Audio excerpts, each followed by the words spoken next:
سلامونه نیکی هیلې دوستانو هیلهمن یم روغ جوړ به یاست. ډیریو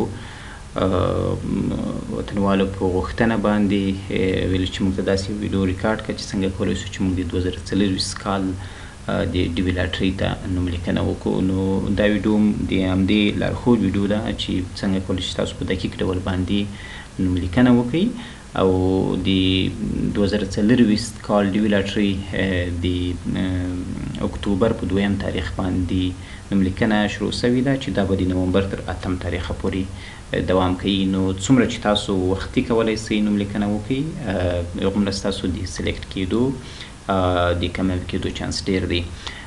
د ډي وي لاټرۍ لپاره څو مهم مراحل دي چې یو هغه د عکس صحیح جوړول و چې د عکس د جوړولو طریقه زما په یوټیوب چینل کې شته. تاسو کولی شئ چې هغه وګورئ چې څنګه کولی شئ تاسو په دقیق ډول باندې او هغه د دې لارښوونې او د ډي وي لاټرۍ لپاره چې کوم غوښتنې دي او د لارښوونه کړې دي عکس د انتخابېدو لپاره یا د اخیستو لپاره هغه تعقیب کړئ تر څو صحیح عکس واخلئ. او بل مهم د ډي وي لاټرۍ لپاره کوم سټیپونه مهم دي یا کوم رازونه دي چې هغه مونږ پکې مراعات کړو یا هغه کوم لارښوونې دي طریقې دي چې مونږ هغه مراعات کړو تر څو د ډي وي لاټرۍ ته زموږ د کامیابي کېدو یا زموږ د انتخابېدو چانس ډېر سي. که تاسو هم دا غواړئ زما په یوټیوب چینل کې شته کولی شئ چې هغه ویډیو وګورئ له هغه نه وروسته بیا نوملیکنه وکړئ. نو کله چې تاسو خپل عکس او مربوطه ډاکومنټ کوم چې ما په تېرو ویډیوګانو کې درته ویل دي هغه هم اماده کړو. نو د هغو لپاره به راسئ هغو نه وروسته به راسئ ګوګل ته او په ګوګل کې به تاسو ټایپ کړئ چې وبه لیکئ چې هاو ټو اپلای فار ډي وي لاټرۍ 2024. کله چې تاسو لپاره مختلف ویب سایټونه راځي ما په تېرو ویډیوګانو کې ویلي دي چې هر ویب سایټ باندې کلیک مه کوئ کوم چې د ډي وي لاټرۍ لپاره جوړ شوی ځکه ډېر فیک ویب سایټونه دي او کله چې تاسو نوملیکنه وکړئ هغه پروسس مو مخکې وړي بیا ډېری خلک وروسته ستاسو څخه د پیسو غوښتنه کوي او درته وایي چې تاسو انتخاب شوي یاست. خو د دې لپاره دقیق ویب سایټ چې دی هغه دغه ویب سایټ ده چې کولی شئ تاسو دې باندې کلیک وکړئ dvprogram.state.gov. په دې باندې چې کله کلیک وکړو ستاسو لپاره به دا صفحه راسي. دلته ویلکم میسیج دی تاسو ته وایي چې د ډي وي 2024 از ناو اوفر. اوس مقصد شروع شوی دی 2024 کال لپاره. دغه د 2024 کې نوملیکنه ده په 25 کې د دې ریزلټ راوځي په جون کې 2025 په جون میاشت کې د دې نتیجې اعلانېږي او دا پروسه د 2026 کال لپاره دوام لري. صحیح ده. او دا پروسه مخکې ما درته ویل چې د اکتوبر په 2 تاریخ باندې شروع شوې ده د نومبر تر 5 تاریخه پورې دوام کوي. دغه د ډي وي لاټرۍ لپاره هغه انسټرکشن یا لارښوونې دي چې دا لارښوونې ما په تېرو ویډیوګانو کې درته ویل دي کولی شئ چې هغه تعقیب کړئ. او دلته هغه د عکس هدایت چې ستاسو عکس باید څنګه واخیستل سي په کومه اندازه او د دې لارښوونې څه دي چې زما په یوټیوب چینل کې ویډیو شته کولی شئ چې هغه وګورئ. د نوملیکنې لپاره په دې بګین انټري باندې کلیک کوو یعنې سټارټ باندې. په دې باندې چې کله تاسو کلیک وکړئ ستاسو لپاره دا صفحه راځي. دغه کوډ چې دلته به ټایپ کړئ 3 x په غټ حروفو ده بیا 3 دی او بیا دې په غټ حروفو ده. صحیح ده. او سبمیټ بټن به ووهئ. کله چې سبمیټ بټن مو ووهله نو تاسو لپاره نوملیکنه شروع کیږي. اول پارت کې ستاسو معلومات دي معنا ستاسو نوم چې د فامیلي نوم چې دی دلته زه ورکوم سي صفي ولاد یو نوم ورکوم او دلته هغه ستاسو د فامیلي نوم چې د مقصد هغه تاسو ته تخلص باندې څه وایي لکه زه وایم سي ورکوم سي صافی او ستاسو لومړی نوم چې د صفي الله معنا دلته ستاسو تخلص راځي او دلته ستاسو نوم راځي. لکه زه وایم چې احمد احمدي احمد مې نوم ده احمدي مې تخلص. نو تاسو به دلته اول احمدي ولیکئ او دلته مو نوم ولیکئ. صحیح ده. لکه معنا وایم زه محمد الله خاکسار دلته به خاکسار ولیکئ او په فرست نیم کې به تاسو چې ولیکئ محمد الله ولیکئ. که چېرته میډل نوم وي ولیکئ او که نه و دلته په دې علامه باندې کلیک وکړئ چې مقصد زه میډل نوم نه لرم. صحیح ده. او دلته بخپل جندر یا جنسیت انتخاب کړئ چې چیرته که تاسو ښځینه واست په دې فیمیل باندې به انتخاب کړئ او که چیرته تاسو نارینه ثبت نام کوئ ځان لپاره بیا په میل انتخاب کړئ او د ډیټ اف برث یا د زیږیدنې نیټه کوشش وکړئ چې د زیږیدنې نیټه مو د پاسپورټ سره او یا د الکترونیکي تذکرې سره او یا له تعلیمي ایجوکیشن اسنادو سره صحیح وي. داسې نه وي چې تاسو په الکترونیکي تذکره کې ډیټ اف برث یو شی وي، په ایجوکیشن کې بل شي او یا په ډي ویل ار شي کې بل شي ورکړئ. صحیح ده، کوشش وکړئ چې دغه د پیدایښت نیټه مو صحیح وي. په دې خاطر چې چیرته تاسو انتخاب سي او هغه خپل پروسس مو مخته وړئ، بیا که چیرته دلته دغه تاریخ تاسو انتخاب کړی وي په پاسپورټ او تذکره او یا په تعلیمي اسنادو کې د پیدایښت نیټه بل شي وي، بیا شاید تاسو ته مشکل جوړ شي. دلته تاریخ راچوم د 12مې په 18 تاریخ د 1993. صحیح ده، دلته به اول میاشت ولیکئ، بیا په دې ځای کې به ورځ ولیکئ او دلته به هغه تاریخ ولیکئ. صحیح ده، او تاریخ د پیدایښت مو باید په میلادي کال باندې وي، معنا 2001 2002 یا 1901 1903. صحیح ده، او په هجري شمسي باندې نه قبول کیږي هغه تاریخونه ورانه چې چیرته تاسو سره په هجري شمسي درته معلوم وي کولی سي چې هغه کنورټ کړئ، تبدیل کړئ میلادي کال ته. او دلته چیرته تاسو پیدا سوي یاست، زه ورته وایم چې په کابل ولایت کې. صحیح ده، کابل ولایت کې. او که چیرته تاسو ته معلوم نه وي کیدای سي په دې باندې کلیک وکړئ، هغه اګنور کیږي. صحیح ده، یا مخته ځئ. او کوم هیواد کې پیدا سوي یاست، زه ورته وایم چې افغانستان کې پیدا سوی یم. که هر بل هیواد یې کولی سي دلته تاسو څنګه وکړئ انتخاب کړئ، او وروسته تاسو ته وایي چې دا هیواد چې تاسو پکې پیدا سوي یاست یا ثبت نام کوئ دغه د دې ډي ویل ار شي پروګرام لپاره په شرایطو برابر دی که نه، یا په یغه لیست کې سته چې دغه هیواد نه موږ ډي ویل ار شي ته خلک ثبت نام کولی سي. بل یو افغانستان په دې لیست کې سته چې د افغانستان خلک هم کولی سي چې د ډي ویل ار شي لپاره نوملیکنه وکړي. او سږ کال 3 هیوادونه دي چې د ډي ویل ار شي په لیست کې نسته، چې یو پاکستان دی، یو بنګلادیش دی، یو هند. د 3 هیوادونو خلک سږ کال نسي کولی چې د ډي ویل ار شي لپاره نوملیکنه وکړي، او د افغانستان خلک کولی سي چې د ډي ویل ار شي لپاره نوملیکنه وکړي. دلته تاسو ته وایي چې آیا دغه هیواد چې تاسو انتخاب کړی دا د ډي ویل ار شي لپاره الیجیبلیټي لري که نه لري، یعنې په شرایطو برابر دی که یا. موږ ورته وایسي یس، او که چیرته نو بیا نو په یو وخت کې کیږي، معنا لکه ما چې درته ویل چې پاکستان په لیست کې نسته، یو کس وایي چې زه د پاکستان یم په لیست کې نسته او زه له افغانستانه ثبت نام کوم، په یو وخت کې بیا موږ نو انتخابوو.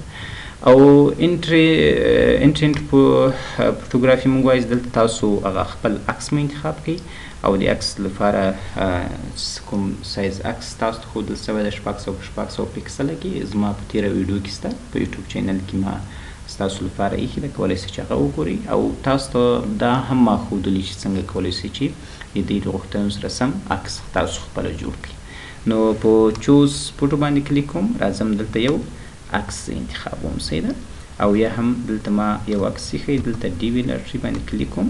صحیح ده، دا عکس انتخابوم ورته، او دلته میلینګ ادرس وایي که نه، تاسو کولی شئ چې هغه خپل ادرسونه هم ورکړئ. خپل ادرس دلته ورکوم سي کابل افغانستان.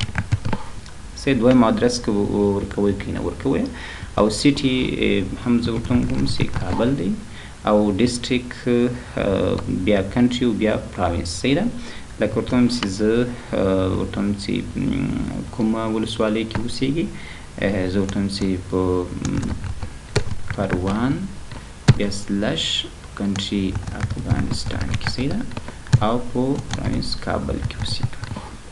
صحیح ده، نو تاسو یو دا ډیټیل ورکولی سئ، او زیپ کوډ ورته ویلی سئ چې د کابل زیپ کوډ 100 دی. صحیح ده، خپل مختلف کوډونه لري، خو دا کولی سئ تاسو ګوګل کې پیدا کړئ. صحیح ده، او کنټري کوم هیواد کې اوسېږي، زه ورته وایم چې زه په افغانستان کې اوسېږم.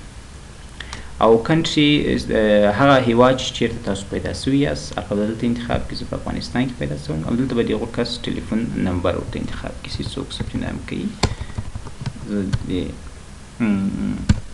افغانستان نمبر ورکوم،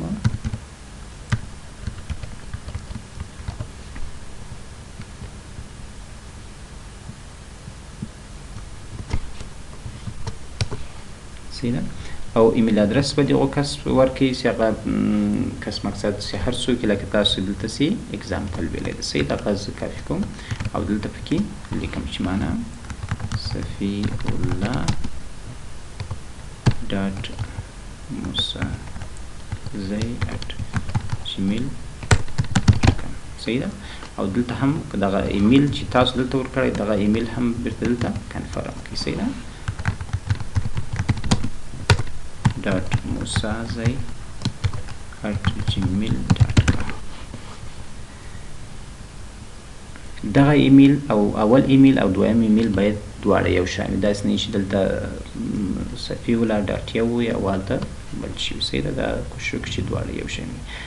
او ستاسو هغه ایجوکیشن چې د موږ ویل چې د ډي بي لاټرۍ لپاره یو شرط دا ده چې تاسو باید له 12 نه فارغ وئ. صحیح ده. پرایمري سکول یا های سکول. پرایمري سکول تر هغه 8 9 پورې که چېرته تاسو ویلوي او های سکول په هغه وخت کې انتخابولی سئ چې نو ډیګري هم ورسره لیکلي ده. په هغه وخت کې دی چې که چېرته تاسو په 9 یا 10 سیم کې یاست یا 11 11 سیم کې یاست خو له 12 نه فارغ سوي نه یاست نو بیا های سکول ورته انتخاب کړئ. صحیح ده. او که چېرته تاسو 12 فارغ سوي یاست او ستاسو د 12 صنف اسناد لرئ بیا های سکول ورته انتخاب کړئ. صحیح ده. او ویکیشنل سکول مقصد کوم تخنیکي انسټیټیوټ نه فارغ یاست او همداسې کوم یونیورسټي کورسونه میلې دي او که چېرته له پوهنتون نه فارغ یې بیا ورته یونیورسټي ډیګري ورته انتخاب کړئ. صحیح ده. زه له پوهنتون نه فارغ یم ورته یونیورسټي ډیګري انتخابوم. او بل راځي چې what is your current marital status. ستا اوسنی حالات چې دي یا موږ ورته وایو چې ته اوس مجرد یې او که متأهل یې که دې واده دې کړی نه دی دې کړی که نه. دلته وایي اول اپشن دا راځي انمارید. که چېرته تاسو کوژده نه یې کړي او یا واده هم نه یې کړی تاسو ورته ووایئ چې زه واده یا کوژده مې نه ده کړې. صحیح ده. دویم اپشن راځي married and my spouse is not. زه کوژده شوی یم خو زما میرمن د امریکا سټیزنشپ څنګه دی نه لري. که چېرته داسې کسان وي چې هغه کوژده یې کړې یا واده یې کړی وي خو د هغه ښځه او یا که چېرته جنۍ وي ثبت نام کوي خاوند یې د امریکا سټیزنشپ لري بیا کولی سي دا ورته انتخاب کړي چې زه کوژده سوی یم زما خاوند یا میرمن د امریکا سټیزنشپ لري. صحیح ده. ډایورس معنا یو کېږي چې یو ښځه ثبت نام کوي ورته وایي زه طلاق سوی یم او که دلته کولی سي چې تاسو هغه ښځې لپاره دی چې هغه کونډه سوې وي او لیګلي سپریټډ د هغه وخت کې یو څوک انتخابولی سي که چېرته ښځه په قانوني ډول له خپل خاوند څخه څنګه وي جلا سوې وي بیا دغه انتخابولی سي. موږ ورته وایو چې انمارید. مقصد زه کوم بچیان زه واده ما نه ده کړی تر اوسه مجرد یم. صحیح ده. او دلته که چېرته تاسو ورته ویلي چې زه مریډ یم یا ما کوژده کړې واده مې کړی بیا دلته له تاسو نه دغه غواړي د ماشومانو بچیانو نه تعداد وغواړئ چې مقصد تاسو ټوټل کور کې څو بچیان لري څو زمان لري تاسو هغه کولی سئ په وخت کې ورته ورکړئ یا 4 یا 2 یا یو. او که انمارید خو دا معنا لري چې ما تر اوسه واده نه ده کړی نو دلته هیڅ شی نه پکې راځي. نو په کنټینیو باندې زه کلیک کوم.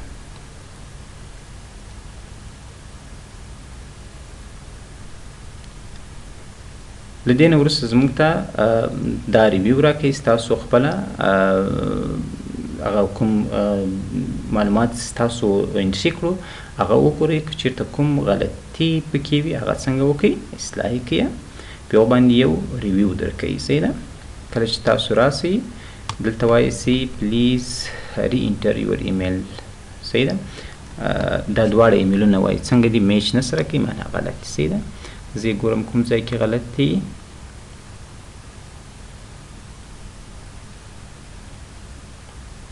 شاید دلته @gmail رانه غلط شوی. صحیح ده.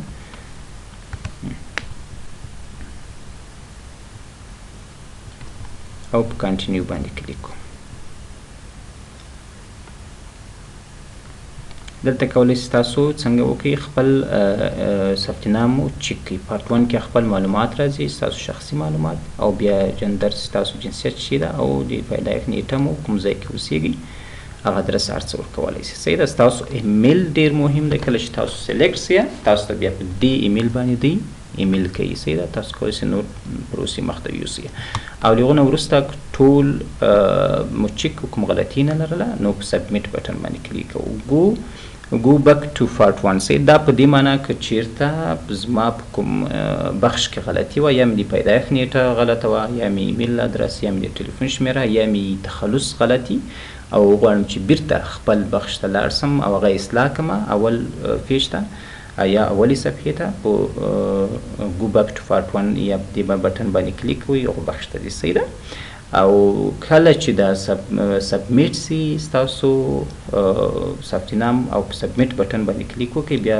تاسو په دې ثبت نام کې هیڅ ډول تغیرات نسئ راوستی او که غواړئ چې بسته انټري ټوله د کوم ثبت نام چې وکړو دا کینسل کوئ په کینسل انټري باندې کلیک کوم زما ټول معلومات صحیح دي او په سبمیټ باندې بټن باندې کلیک کوم دغه تر دې دغه فاینل سټیپ دی کله چې ثبت نام وسي نو ستاسو لپاره دا کنفرمیشن کوډ درکوي چې ستاسو ثبت نام په کامیابي سره د 2026 لپاره وسو دغه کنفرمیشن کوډ چې پکې مهم کنفرمیشن کوډ او ستاسو د پیدایښت نیټه ده او دا نور هم مهم دي خو دا دوه ډېر مهم دي چې دا باید له ځان سره ولرئ کولی شئ که چېرته تاسو سره پرنټر وي په پرنټ باندې کلیک وکړئ او که چېرته پرنټ نه وي درسره نو کولی شئ چې له دې نه په موبایل کې عکس واخلئ او دا له ځان سره وساتئ کله چې د دې ډیویلاټرۍ نتیجې اعلان سوې د 2025 کال په جون په میاشت کې بیا تاسو کولی شئ چې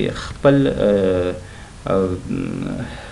ثبت نام او چک زه انتخاب سوی یم که نه نو هغه چکینګ د دې ثبت نام په همدې بارکو په دې کنفرمیشن کوډ باندې او په دې د پیدایښت په نیټه باندې یا په دې کال باندې کیږي او تاسو کولی شئ چې دغه خپل نوم او تخلص هم درنه وغواړي نو دا له ځان سره وساتئ یو عکس ترې واخلئ او یا یې هم پرنټ له ځان سره وساتئ ډېره مننه که تاسو کوم مشکل لرئ کوم ځای کې له ستونزې سره مخامخ یاست ما ته په کمنټ بخش کې ولیکئ زه انشاءالله زر تر زره جواب درکوم که ویډیو مو خوښه سوي معلوماتي ویډیو یې له نورو سره هم شریک کړئ تر څو هغه هم ترېنه استفاده وکړي ډېره مننه